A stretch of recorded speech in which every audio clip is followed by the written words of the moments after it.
소상공인 기심정결, 기초부터 심화까지 혼족들은 왜 렌탈 상품을 선호하는가 강의를 맡게 된 홍성미 강사입니다. 반갑습니다. 네, 저희는 오늘 코로나 방역 수칙 철저히 준수하에 촬영을 진행하고 있습니다.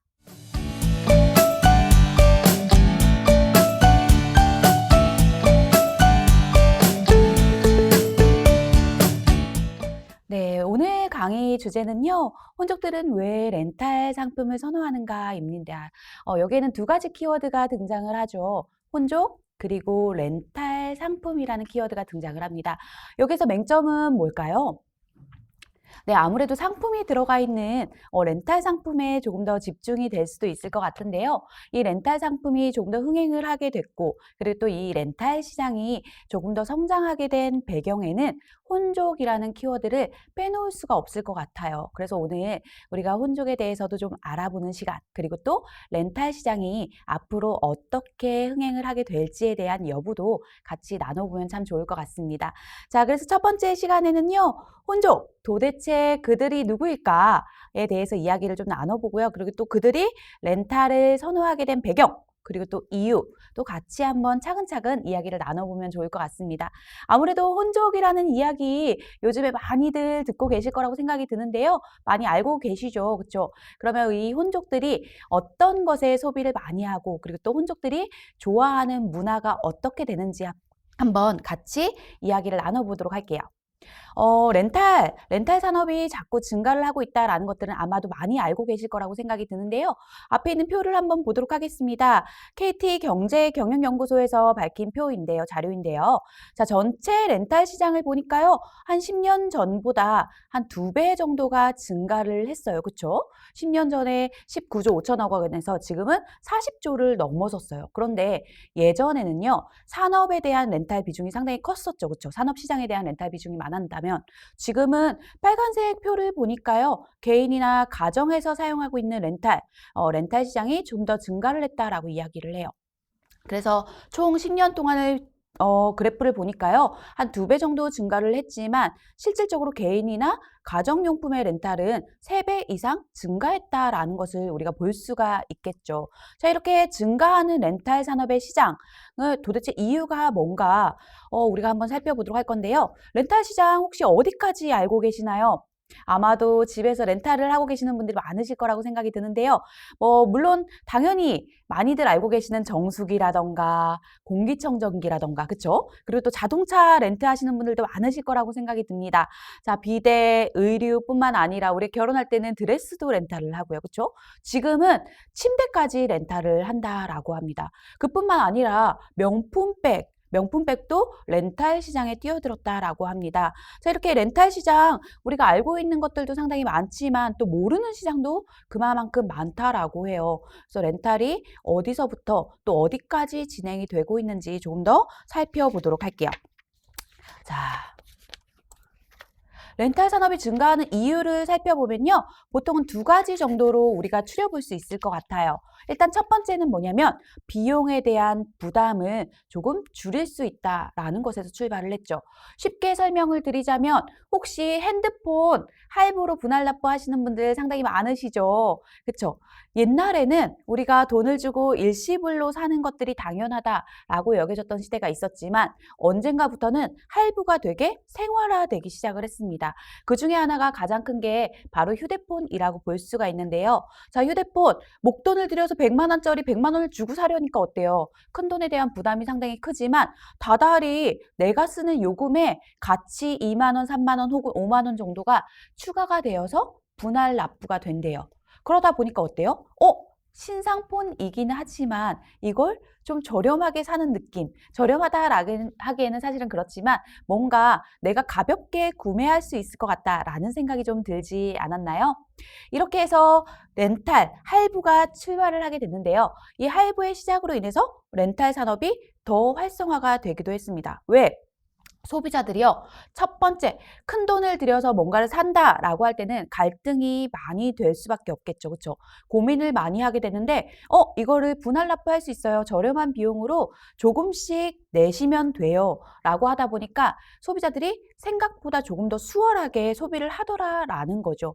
그래서 값비싼 상품을 목돈 지불 부담을 덜어줄 수 있는 분납 형태의 이용료 때문에 렌탈이 조금 괜찮다, 메리트가 있다라는 생각을 많이 하게 됐다라는 거죠.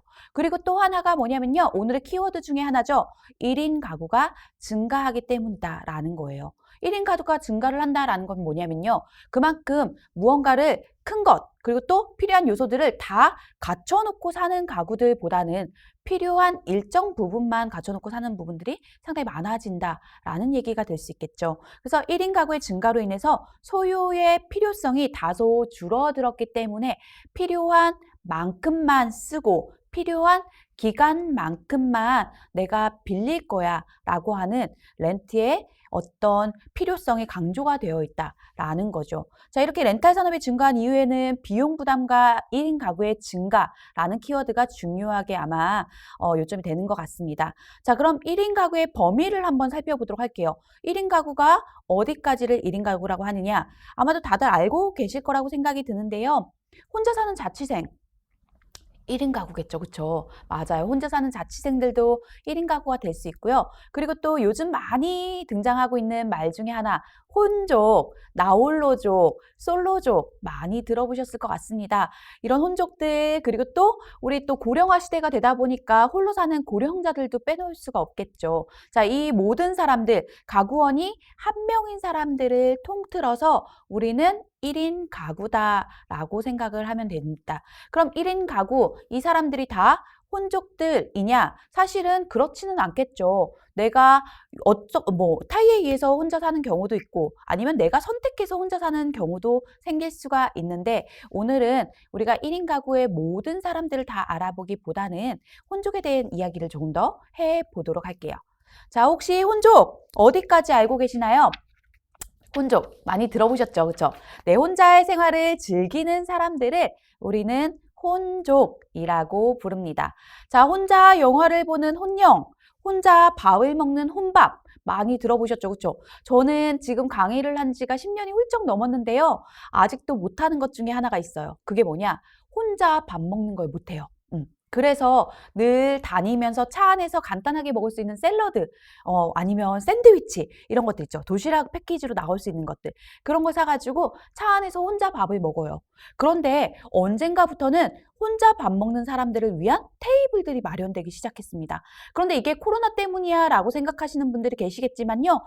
코로나 때문이 아니에요. 코로나 훨씬 이전부터 혼자 식사를 하는 사람들을 위한 혼자 테이블이 마련되어 있었고요. 그리고 또 혼자 술 먹는 걸 즐기는 사람들을 위한 혼자 술 먹을 수 있는 혼술집이 마련이 되기 시작을 했습니다. 그런데 지금 코로나로 인해서 아무래도 이 사업도 더 증가를 했겠죠. 그렇죠? 자, 이렇게 혼자 술 마시고 혼자 밥 먹고 혼자 영화 보는 사람들을 위한 어떤 공간들, 그리고 또 어떤 상품들, 어떤 혜택들이 계속 등장을 하고 있는데 이건요, 지금이 아니라 약 10년 전부터 나오기 시작한 이야기다라는 것 혹시 알고 계시나요?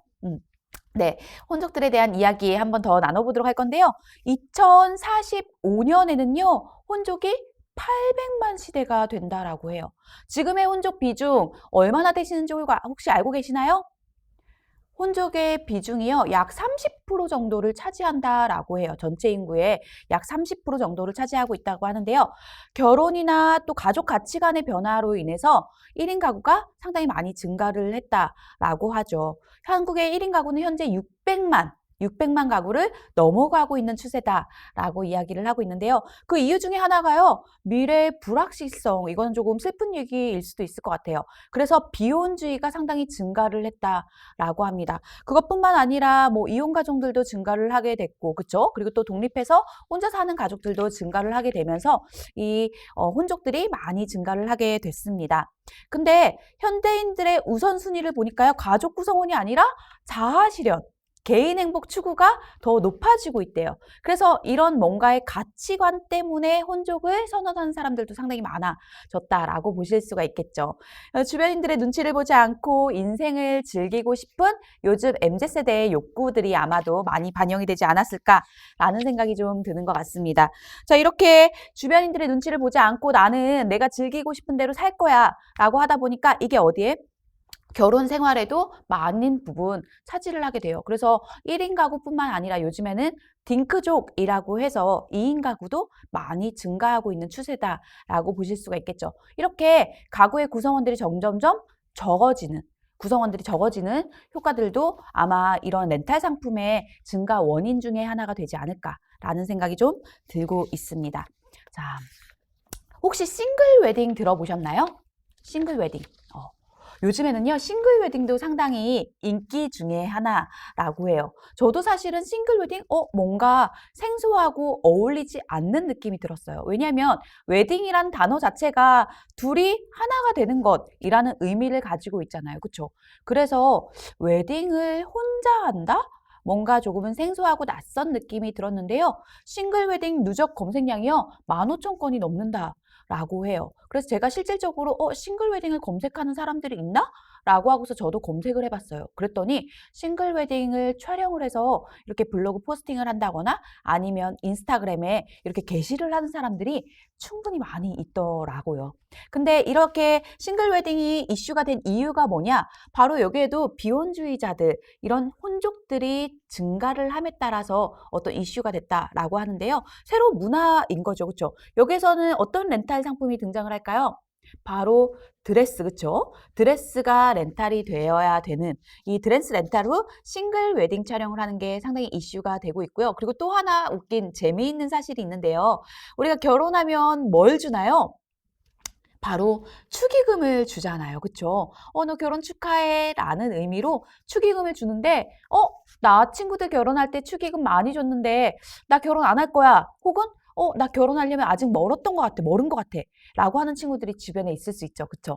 그래서 이 축의금 대신 싱글 웨딩을 올리고 위로금을 전달하는 문화도 생겨났다라고 합니다. 그래서 축의금이 아니라 내가 40살까지 결혼을 못하면 혹은 내가 45까지 결혼을 못하면 너네 나한테 위로금 줘야 돼 라는 문화가 되게 아무렇지 않게 많이 확산을 하고 있다라고 하는데요.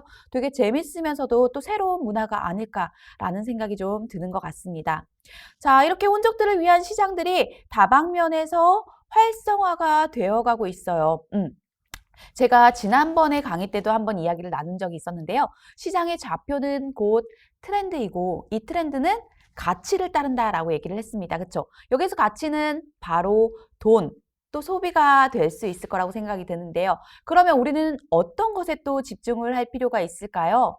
아무래도 이런 혼족들의 문화, 렌탈 상품의 활성화에 집중을 할 필요가 있지 않을까라는 생각이 듭니다. 그래서 늘어나는 혼족, 1인 소비자를 겨냥한 창업 상품이라던가 아니면 내가 지금 하고 있는 것에서 나는 렌탈로 전환할 수 있는 게 뭐가 있을까라는 것들을 한 번쯤 생각해보고 짚고 넘어가 보는 것도 상당히 좋은 방법이 되지 않을까라는 생각이 좀 드는 것 같습니다. 자, 혼족들이 말하는 그들의 삶 보니까요. 성인 남녀 10명 중에 7명이 나는 혼족이야 라고 이야기를 했대요. 나는 혼자 밥 먹는 거, 혼자 영화 보는 거, 혹은 혼자 여행 가는 거 너무 즐기고 재미있어 라는 이야기를 상당히 많이 했다라고 하는데요. 자, 혼족들이 가장 많이 하는 활동이 뭘 것 같으세요? 아무래도 의식주와 관련이 있는 것이겠죠. 그렇죠? 혼족들이 가장 많이 하는 건요. 바로 혼자 밥을 먹는 것이다 라고 합니다. 그리고 두 번째는요. 혼쇼. 혼쇼가 뭘까요? 네, 혼자 쇼핑하는 것. 저는 아직도 혼자 쇼핑하는 게 조금 낯선 것 같아요. 제가 강의를 하거나 어떤 스케줄 때문에 돌아다니는 것 외에는 혼자 여행을 간다거나 혼자 영화를 본다거나 아니면 혼자 쇼핑을 한다거나 이런 것들이 조금은 낯선 저에게는 문화이기도 하는데요. 요즘 젊은 사람들은요, 이런 혼자 쇼핑하는 것도 상당히 많이 즐긴다라고 합니다. 자, 그러면은 혼족들이 가장 많이 하는 활동 1위와 2위를 보니까 혼밥, 혼쇼가 나와 있는데 그럼 우리가 또 여기서 집중해야 될 것들이 보일 수 있겠죠. 뭐냐? 혼족들을 위한 밥을 해결해 줄 수 있는 거 뭐가 있어요? 외식 산업, 밀키트 산업, 그쵸? 또 혼족 맞춤형 쇼핑 산업, 이런 것들이 계속 활성화가 되고 있다, 활성화될 전망이다라는 키워드를 또 찾을 수가 있겠죠. 그쵸? 그래서 실질적으로 밀키트 하면은 또 24시간 밀키트를 제공하는 샵들이 지금 많이 등장을 하고 있어요. 그쵸? 그래서 새벽에도 내가 거기에 들러서, 그리고 또 무인으로 운영을 하더라고요. 눈치 보지 않고 내가 먹고 싶은 것들, 집에서 간단하게 해 먹을 수 있는 것들을 구매해서 집에서 먹는다거나, 그쵸? 그리고 또 요즘 배달 어플에서 많이 하는 것들 중에서 혼밥이라는 카테고리가 따로 등장을 하기도 했어요. 그쵸? 그래서 혼밥 하나만 시켜도 배달을 해 줍니다 라는 것들을 광고를 많이 하고 있죠. 그리고 또 맞춤형 쇼핑 상품들, 여기에는 내가 뭐 의류, 나를 꾸미기 위한 상품들도 있겠지만 내가 혼자 살아가는 데 필요한 것들, 혼족들이 라이프를 즐기기 위해 필요한 것들도 많이 등장을 하고 있습니다. 자, 이렇게 혼족들을 위한 시장들이 많이 확대가 되고 있다라는 것들 우리가 좀 기울일 필요가 있겠죠. 자, 혼족들을 위한 이코노미 마케팅 어디까지 알고 계실까요? 제가 방금 이야기한 부분들도 있고요. 또 그리고 또 아직은 생소하다라고 하는 부분도 있을 것 같아서 한 번씩 좀 짚어보도록 할까요?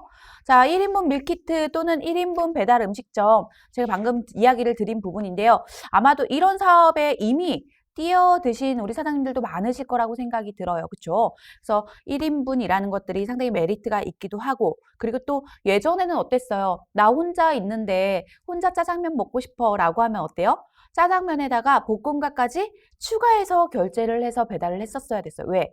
하나만 배달을 해주지도 않고 또 적은 금액은 결제가 잘 되지 않기 때문이에요. 그래서 볶음밥을 주문한 다음에 이 볶음밥을 얼려놨다가 나중에 먹기도 하고, 저도 그랬던 경험이 생각이 나는데요. 그게 아니라 지금은 혼자 밥을 시켜도 충분히 배달을 해줍니다 라고 하는 1인분 밀키트가 상당히 많이 등장을 했죠. 자, 그리고 또 1인용 쇼파 아니면 1인용 미니 가전, 이런 것들 보면요. 제가 얼마 전에 밥솥을 새로 사려고 검색을 하다 보니까 미니 밥솥이 엄청나게 인기가 있다라고 하더라고요. 그리고 또 리뷰에 대한 누적도 정말 많은 걸 발견을 했는데요. 2인용 혹은 3인용짜리 가전들이 상당히 많이 이슈가 되고 있다라는 걸 보면은 역시나 이코노미 마케팅이 흥행을 하고 있다라는 걸 알 수가 있겠죠. 자, 그리고 마트에 가면요. 우리가 흔하게 볼 수 있는 게 있어요. 절단 수박 이런 거 보신 적 있으시죠? 그쵸? 절단되어서 판매하고 있는 과일들, 아니면 양배추 4분의 1쪽만 포장이 되어 있는 거라던가, 그쵸? 이런 1인용 쌈도 요즘에는 포장을 하는데 예전에는 상당히 많은 양을 포장이 되어 있었는데 지금은 1인용 쌈 패키지도 있더라고요. 이렇게 내가 적은 양을 먹을 수 있게끔 해서 분리되어서 포장이 되어 있는 것들도 상당히 많이 나오고 있고, 또 하나 소분 과일을 배달해주고 있는 업체들도 많이 등장을 했다라고 합니다. 그리고 식당이나 카페 같은 경우도 보면요. 1인 테이블이 상당히 많아요. 그래서 혼자 오시는 분들을 위한 바 테이블을 준비를 해서 그 바 테이블에서 여러 명이 같이, 내가 같은 지인이 아니고 같이 온 사람이 아니더라도 편하게 앉아서 차를 마시고 또 공부를 할 수 있는 공간들을 함께 인테리어에 포함을 시킨다거나, 이런 것들도 상당히 많아지고 있다라고 보시면 되겠죠. 자, 그리고 또 혼족을 위한 주거 공간 또는 홈 인테리어, 이런 것들도 되게 많아지고 있고요. 혼족을 위한 혼술집, 그리고 또 우리 프로그램 중에서 정말 유명한 프로그램 하나 있죠. 나 혼자 산다. 자, 이런 프로그램만 봐도 사실은 혼족들이 상당히 증가를 하고 있고 그게 이슈가 되고 있다라는 것을 알 수 있는 하나의 키워드가 되지 않나라는 생각도 좀 들고 있습니다. 자, 혼족들의 문화를 좀 염탐을 해볼까요? 자, 혼자여도 괜찮아가 아니라요. 혼족들은요, 혼자라서 더 괜찮아, 만족도가 훨씬 더 많이 올라간다라고 합니다. 영화는 혼자 봐야 제맛이지 라고 이야기를 하는 사람들이 상당히 많대요. 그래서 싱글석이나 싱글존을 미리 만들어서 혼자 보는 사람들이 조용하게 영화를 볼 수 있는 그런 관람석을 만들어주기도 하고요. 그리고 또 진짜 혼밥의 경지는 삼겹살집에서 혼삼하는 거 아니겠어? 라고 하면서 혼삼을 한다거나 아니면 혼자 곱창을 구워 먹는 걸 사진 찍어서 올리는 게 이슈가 되기도 했었다라고 합니다. 그래서 이런 1인 테이블들, 이거 고깃집에서 사실은 1인 테이블을 보는 거는 드물죠, 그렇죠? 그런데 고깃집에도 1인 테이블이 등장을 하고 있다라고 합니다. 그리고 또 혼자 하는 여행만큼 그만큼 낭만적인 것은 없어. 그래서 게스트하우스가 또 붐이 됐었잖아요. 그쵸?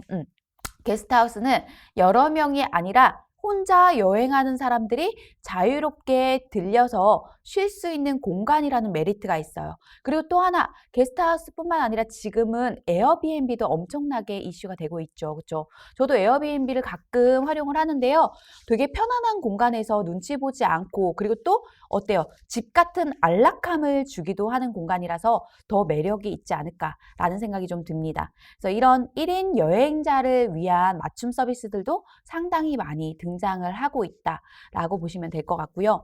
또 혼술집이나 1인 착석바 이런 것들도 상당히 많이 생겨나고 있는 추세다라고 하고요. 또 혼자 집에 있는 게 가장 행복해 라고 하다 보니까 집을 꾸미기 위해서 등장하는 것들도 상당히 많아지고 있습니다. 그렇죠? 그래서 이런 집콕 문화 확산도 우리가 조금 귀 기울일 필요 있는 어떤 키워드가 되지 않을까라는 생각들이 들어요. 그래서 혼자 집에서 어떤 취미 생활을 즐긴다거나 혼자 집에서 요리를 해 먹는다거나 아니면 혼자 집에서 그림을 그리고 음악을 듣고 그리고 또 혼자 집에서 홈카페 놀이를 즐긴다거나 이런 문화들이 계속해서 확산이 되고 있다라는 것들을 좀 보시면 될 것 같습니다. 그리고 또 하나가 뭐냐면 요즘 많이 유행하고 있는 것, 뭐 릴스라던가 아니면 유튜브의 쇼트 이런 것들 많이 알고 계시죠? 그렇죠? 이것도 역시 혼족들이 놀 수 있는 거리를 만들어주는 것이다라는 이야기가 있어요. 그렇죠? 여러 명이 다 같이가 아니라 나 혼자도 놀 수 있는 것들이 상당히 많아졌어.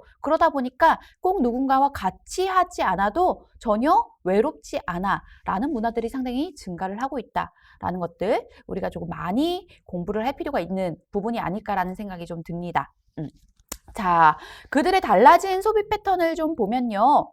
소유일까? 경험일까? 아무래도 이제 트렌드 공부를 많이 하신 분들은 이 키워드를 정말 많이 보셨을 거라고 생각이 듭니다. 그렇죠? 예전에는요, 무언가를 소비를 하기 위해서 내가 돈을 쓰고 지불을 한 대가로 무언가를 받았어요. 그렇죠? 그렇지만 지금은 내 소비가 소유를 하기 위함이 아니라 더 다양한 경험을 하기 위함으로 바뀌고 있다라는 거죠. 그래서 더 많은 것을 소유하고 싶어 라는 욕심에서 그게 아니라 나는 남 눈치 보지 않고 더 많이, 더 자유롭게 경험하고 싶어. 그래서 나는 거기에 돈을 쓰는 게 아깝지 않아. 더 많은, 더 새로운 것들을 누려볼 거야. 더 많은 것들을 경험해 볼 거야. 로 소비 패턴이 많이 바뀌고 있다라는 것들도 보면 좋겠죠. 자, 제가 좋아하는 책 중에 하나가 바로 법정 스님의 무소유라는 책인데요. 거기에는 이런 문구가 나와 있어요. 소유는 곧 얽매임이다. 어떤 것을 소유함으로 인해서 그 뒤에 뭐가 따라요? 관리해야 되는 번거로움이나 관리에 대한 관리, 유지 비용이나 이런 것들이 많이 따라갈 수가 있겠죠. 자, 그런데요. 요즘 사람들은요, 소유를 하지 않는 대신 렌탈을 많이 하잖아요. 근데 이게 무소유라는 것은요, 아무것도 갖지 않는 게 아니라 불필요한 것을 갖지 않는 것이다 라는 게 아무래도 요즘 사람들의 소비 심리에 많이 누과져 있는 게 아닐까라는 생각이 들어요. 그래서 내가 불필요한 것은 굳이 갖고 그리고 또 오랫동안 묵혀둘 필요가 없어. 내가 필요한 만큼만, 필요한 기간만큼만 쓸 거야. 라는 게 요즘 소비 패턴이다 라고 보실 수가 있는데요. 자, 그들의 다양한 렌탈 영역을 한번 좀 살펴보도록 하겠습니다. 렌탈 영역을 보시면요. 저 혹시 이거 뭔 줄 아시나요? 이거 뭘까요? 소카예요, 소카. 소카를 이용해 보신 분들이 계실지 모르겠습니다. 저도 아직은 한 번도 이용을 해보지는 않았어요. 단 저는 지금 차를 렌트로 장기 렌트로 타고 있는데요. 장기 렌트가 아니라 단기로 그때그때 내가 필요할 때 그런데 이 소카의 장점은 뭐예요? 필요한 시간만큼만 탄다는 거죠. 그렇죠? 내가 1박 2일 빌리고 2박 3일 빌리는 게 아니라 3시간, 5시간 이렇게 빌려서 탈 거야 라고 하는 거예요. 그러다 보니까 내가 딱 필요한 만큼만 용이하게 쓸 수 있다는 장점이 있겠죠. 그렇죠? 그래서 필요할 때만 편리하게 빌려 쓸 수 있는 시간제 렌터카, 바로 소카이고요. 자, 이거는 뭘까요? 자, 이 마크 혹시 아시나요? 자, 이 어플을 사용하고 계시는 분들도 혹시 있으실 것 같은데요.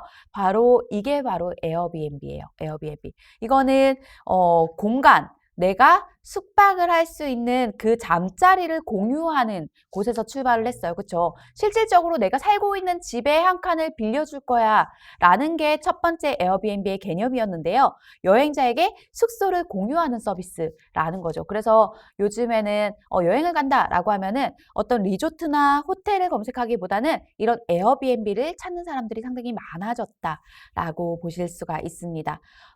이거는 뭘까요? 이거는 아마도 많이 생소하실 것 같은데요. 이건 뭐냐면 바로 열린 옷장이라고 해서 취업 준비를 하는 사람들을 위해서 면접 복장을 공유하고 대여해주는 서비스예요. 그래서 정장 대여 서비스인데요. 제가 2015년도에 이걸 한 적이 있었어요. 제가 취업 강의를 한참 하던 시절에 취업을 준비하는 친구들이 정말 많이 고민하는 것 중에 하나가 면접에 대한 이야기를 고민하기도 하지만 어떤 내가 나를 보여주기 위한 것들을 고민하기도 하지만 면접 자리에 가기 위해서 헤어 메이크업 또는 옷, 정장을 구매하는 거에 대한 걱정을 상당히 많이 한다라는 걸 알게 됐어요. 그래서 그런 거에 쓰는 비용들이 상당히 많이 아깝기도 하고 그리고 또 정장을 사면 자주 활용을 하면 좋지만 면접이나 어떤 특정한 일 때문에 한두 번 입는 게 전부인 경우들도 있잖아요. 그렇죠? 그래서 그런 친구들을 좀 도울 수 있는 게 뭐가 있을까라고 하다가 아이디어를 낸 게 저희 회사에서 이런 취업 준비를 하는 사람들에게 면접 복장을 대여하는 서비스를 한 적이 있었어요. 물론 오래 지속되지는 않았지만 그때 당시에도 이런 것들을 찾는 사람들이 조금 있다라는 것을 저희가 알 수 있는 포인트가 되기도 했었는데요. 지금은 실질적으로 이런 열린 옷장 같은 것들이 생겨서 면접을 준비하는 사람들에게 면접 복장을 공유하고 대여하는 정장 대여 서비스가 생겨나고 있다라고 하더라고요. 뿐만 아니라 정장이 아닌 일상복 그리고 또 어떤 특별한 날 입을 수 있는 파티복을 렌탈해주는 그런 의류 렌탈 서비스도 상당히 많이 확대가 되고 있다라는 것들 알고 계시면 좋겠죠. 자, 지금은 공유경제 시대라는 이야기를 합니다. 이 공유경제 시대 많이 이야기를 드려보셨을 건데요. 공유경제가 뭘까요? 바로 지금까지 우리가 이야기를 했던 것들이에요. 그렇죠? 적게 소유하는 대신 더 많이 빌려서 더 다양한 것들을 사용해 볼 거야 라고 하는 사람들의 소비 패턴에 따라서 열린 시장이다 라고 생각을 하시면 될 것 같아요. 그래서 필요한 만큼만 나눠 쓰고 또 빌려 쓰고 그리고 또 내가 쓰던 것을 다시 공유하고 그쵸? 그리고 또 내가 쓰던 것을 되파는 문화까지도 지금은 아무렇지 않은 어떤 시장을 형성을 하고 있습니다. 그래서 이렇게 소유하기보다는 공유, 교환 아니면 임대 어떤 것을 활용하는 협력적 소비를 일컫는 말이 바로 공유 경제라는 용어라고 생각을 하시면 되는데요. 자, 이런 공유 경제에서 우리가 할 수 있는 것들은 뭐가 있는지를 한번 검토해 보는 것도 상당히 중요하겠죠. 그래서 내가 이 공유 경제 안에서 내가 가지고 있는 어떤 자본이나 어떤 기술력 아니면 이 상품들을 어떻게 활성화를 시키면 좋을까에 대한 아이디어를 좀 떠올려 보는 것도 상당히 좋지 않을까라는 생각이 드는데요. 자, 그러면은 그러기 위해서는 그들이 렌탈을 선호하는 이유를 한번 알아봐야 돼요. 그렇죠? 왜? 렌탈이 메리트가 있기 때문에 선호를 하는 거다라는 거죠. 자, 렌탈 선호하는 이유를 찾아보니까요. 첫 번째는 구입 비용 부담의 최소화. 우리가 아마 입구에서 도입해서 이야기를 드렸던 것들이랑 같은 맥락이라고 보시면 될 것 같아요. 목돈이 아니라 분할 납부가 조금 더 편리하고 부담이 조금 덜 하더라라는 게 큰 메리트가 된다라는 거죠. 그리고 두 번째가 뭐냐면 저 역시도 마찬가지인 것 같아요. 관리의 번거로움 때문에 어떤 렌트를 하는 경우가 있는데요. 공기청정기라던가 아니면 정수기 저희 회사에서는 지금 복합기도 렌트로 사용을 하고 있어요. 그런데 이런 것들을 내가 실질적으로 구매하려고 하면은 비용도 만만치가 않지만 주기적으로 어떤 필터를 교체를 해야 된다거나 아니면 잉크를 교체해 줘야 된다거나 이런 번거로움이 생길 수가 있겠죠. 그런데 그런 거 신경 쓰지 않고 내가 이거 렌탈하면 렌탈 비용 내에서 뭐예요? 관리비까지 포함이 되어 있기 때문에 주기적으로 와서 직접적으로 점검을 해주고 청소를 해주고 필요한 어떤 세척도 하면서 어떤 필터도 교체를 해주고 잉크도 교체를 해주고 하다 보니까 번거로움이 아주 많이 줄어든다라는 거죠. 그래서 이런 편리성 때문에 그들이 렌탈을 선호하고 있기도 하다라는 것들도 중요한 어떤 포인트가 되지 않을까라는 생각이 들고요. 또 하나가 뭐냐면 새 것 하나 구매 가격으로 그 돈이면 다양한 것들을 여러 상품들을 이용할 수 있다라는 거죠. 그렇죠? 여기가 바로 소유가 아니라 경험에 대한 맥락이 아닐까라고 생각이 드는데요. 효율성을 따진다라는 거죠. 하나를 사가지고 내가 이것만 주구장창 쓰는 게 아니라 특히나 그래서 명품 렌탈 같은 게 아마 등장하지 않았을까라는 생각이 드는데요. 하나의 구입 가격으로 그 하나만 쓰는 게 아니라 내가 필요할 때 그때그때 이것도 써보고 저것도 들어보고 라고 하는 어떤 경험의 다양화를 느낄 수 있는 그런 메리트 때문에 이런 렌탈을 선호하지 않을까라는 생각이 좀 듭니다. 자, 그래서 의류라던가 명품, 또 자동차 등의 생활에 필요한 대부분이 지금은 렌탈 산업으로 전환을 많이 했고 또 전화 한 통 아니면 요즘에는요, 뭐 메시지로 렌탈을 하는 경우들도 상당히 많아진다라고 해요. 그렇게 간단하게 내가 필요한 것들을 손쉽게 렌탈할 수 있다. 이런 용이성 때문에도 렌탈이 조금 더 쉽게 많이 활성화가 되지 않을까라는 생각이 좀 드는 것 같습니다. 이렇게 렌탈을 선호하는 사람들이 많아지다 보니까 렌탈의 사업이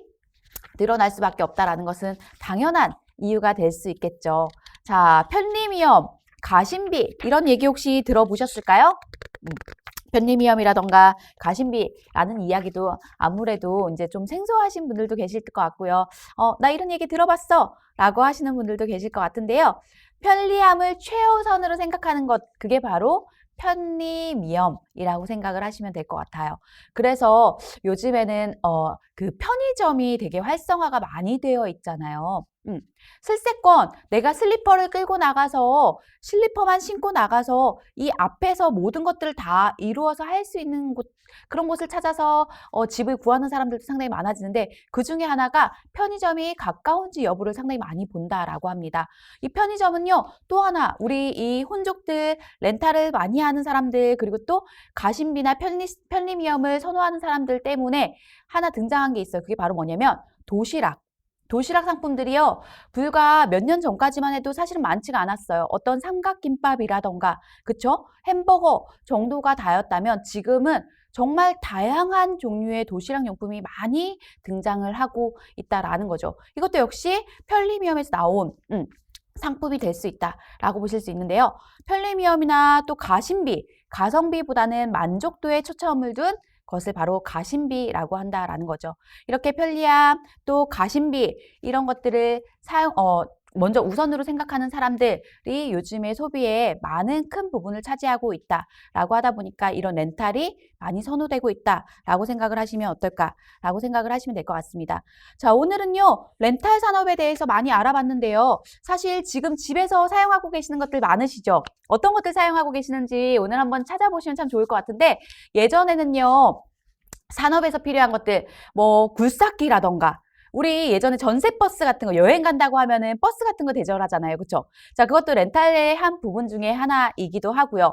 그래서 뭔가를 크게 하는 것들 아니면 큰 회사에서 빌리는 것들, 어떤 장비들 이런 것들의 비중이 정말 컸다면 지금은 아주 사소한 것들까지도 렌탈 시장에 많이 뛰어들었다라고 생각을 하시면 될 것 같아요. 그래서 그럼 나는 가지고 있는 것 중에서 렌탈할 수 있는 것들이 뭐가 있을까라는 것들을 오늘 한 번씩 꼼꼼히 찾아보는 것도 되게 좋은 숙제가 되지 않을까라는 생각이 좀 드는데요. 자, 우리 앞에 한번 다시 좀 훑어보면 좋을 것 같아서 제가 앞으로 한 번만 더 넘겨보도록 할게요. 우리가 이야기했던 것들 중에서 자, 혼족들의 문화에 보시면요. 자, 여기에는요. 가장 중요한 게 의식주에 대한 것들이 진짜 이야기가 많이 나오고 있죠. 그래서 사람들이 소비를 많이 하는 것들 빼놓을 수 없는 부분이 바로 의식주의 한 부분이 아닐까라는 생각이 드는데 또 의식주와 추가로 플러스로 요즘에 또 이슈가 되는 게 있어요. 그게 바로 뭐냐? 여가에 대한 부분이 될 수 있다라고 생각을 하시면 될 것 같아요.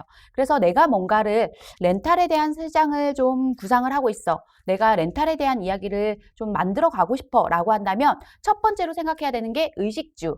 그 안에서 어떤 것들을 사람들이 많이 선호를 할까? 어떤 것에 소비를 많이 하고 있을까? 그리고 또 어떤 것에 가치를 많이 느낄까에 대한 부분을 염탐을 해보시는 것도 정말 좋고요. 그리고 또 하나가 의식주를 제외한 여가. 요즘은 취미에 상당히 돈을 많이 쓴다라고 이야기를 합니다. 그래서 나 이런 것도 하고 있어. 나 이런 것도 해봤어. 라는 것들이 하나의 자랑거리가 된다라고 하죠. 요즘 사람들은요, SNS를 상당히 많이 활성화를 시키고 있는 사람들이 많아요. 그쵸? 그 SNS에는 내가 즐기고 있는 것들, 내가 보고 있는 것들, 내가 먹었던 것들, 그리고 내가 알고 있는 것들을 이야기하고 싶어 하는 사람들이 상당히 많다라는 것들이 또 하나의 시장의 포커스가 될 수도 있다라는 것들을 좀 염두에 하시면 되게 좋을 것 같아요. 그래서 이 사람들이 좋아하는 것들이 뭔지, 그리고 또 이 사람들이 필요로 하는 것들이 뭔지, 그리고 또 이 사람들이 돈을 썼을 때 나 아깝지 않아 라고 생각할 수 있는 부분들은 어떤 것이 있는지를 한 번 더 생각해 보는 것도 좋지 않을까라는 생각이 듭니다. 자, 여기서 보면요.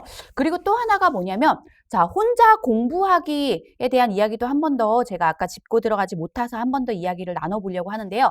자, 요즘에 뜨고 있는 것 중에 하나가 바로 뭐냐면, 스터디 카페 혹시 들어보셨나요? 스터디 카페 같은 경우는 어떤 렌탈 산업의 하나일까요? 바로 공간을 같이 렌트하는 부분이라고 생각을 하실 수가 있는데요. 요즘 흔하게 볼 수 있는 것 중에 하나가 블럭마다 생겼다라고 해도 과언이 아닌 것 중에 하나가 바로 이런 스터디 카페예요. 스터디 카페. 그래서 혼자 공부를 하고 또 혼자 내가 강의를 듣고 이런 사람들이 증가하다 보니까 이런 사람들을 내가 이 사람들에게 공간을 만들어 줄 거야 라고 해서 생겨난 게 바로 스터디 카페라고 생각을 하시면 될 것 같아요. 그래서 물론 이거는 코로나의 여파로 생겨나기도 했지만 코로나가 잠잠해진다라고 해도 당분간은 없어지지 않을 사업 중에 하나가 될 거라고 생각이 드는데요. 이런 혼자 강의를 듣고 혼자 공부를 하는 사람들, 그런데 혼자 강의를 듣고 혼자 공부를 하는 사람들이 공부만 하고 강의만 들을까요? 당연히 공부를 하다 보면 배가 고플 수도 있고요. 그쵸? 그리고 또 공부를 하다 보면은 뭔가 피로감을 조금 느낄 수도 있겠죠. 그래서 이런 사람들을 위해서 이 사람들이 추가의 시간에 더 많은 시간에 앉아 있다 보면 어떤 것들을 더 선호하게 될까라고 해서 그 사람들을 위한 디저트를 판매하면서 스터디 카페에서 그냥 단순 공간이 아니라 더 다양한 그리고 또 더 건강에 필요한 공부에 집중이 되는 디저트들을 개발해서 그런 것들을 이슈화시켜서 홍보를 하는 스터디 카페도 상당히 많이 증가를 하고 있다라고 하더라고요. 자, 이렇게 요즘에 증가하고 있는 산업들을 보는 것도 되게 중요하지만 그 증가하고 있는 산업들 안에서 조금 다른 차이, 나는 어떤 다른 부분을 겨냥할 수 있을까라는 것들을 생각하는 것도 되게 중요하지 않을까라는 생각이 듭니다. 그래서 혼밥 같은 경우도 보면요. 지금 혼밥 시장이 상당히 많이 늘어나다 보니까 배달의 민족을 보면요. 다양한 메뉴들이 정말 많이 증가를 하고 있어요. 그런데 혼밥 메뉴 중에서 요즘에 또 이슈가 되고 있는 것 중에 하나가 뭐냐? 바로 키토 상품들. 요즘 건강 염려증이 생겨난 사람들이 상당히 많잖아요. 그래서 이런 조금 더 건강한 먹거리를 우리는 제공할 거야 라고 하다 보니까 밥이 없이 계란 지단으로 김밥을 만든 거 혹시 보신 적 있으신가요? 키토 김밥이 되게 많이 흥행을 하고 있대요.